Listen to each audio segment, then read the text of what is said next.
Vijay Mallya made his fortune from beer, taking over United Breweries from his father and growing it into India's biggest beer maker.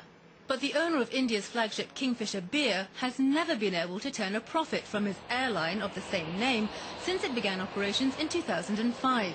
Kingfisher's passenger numbers have grown 12% this year, but that's not enough to offset surging fuel costs. The airline said spending on fuel jumped 71% in the last quarter.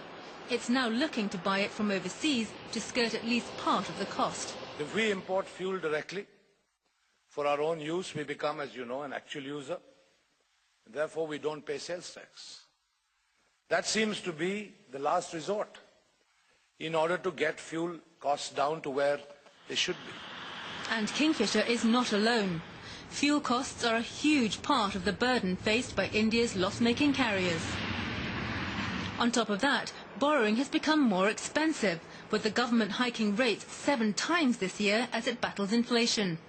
And adding to the pain, the rupee has lost more than 13% against the dollar. Despite these pressures, an intense price war among the airlines means ticket prices remain suppressed. The president of Boeing India says fares must increase to cut costs. Every time you increase the fare and the other guys don't, you have a problem that people don't fly with you.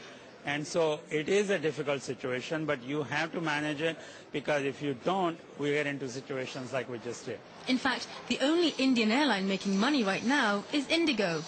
It's a budget carrier which minimizes some costs by selling aircraft to a leasing company, then renting them back instead of owning them outright. Still, Amber Dubey of KPMG believes the Indian aviation industry has a lot of potential. What the government has to do is to facilitate development of the sector in a way that the costs come down and the base of air traveler increases. The air penetration in India is extremely small. It's just about 4%. Whereas if you look at the developed economies in the West, it's almost as high as 200%. And he sees that as a huge opportunity for India's airlines to really take off. Rosalind, Bloomberg.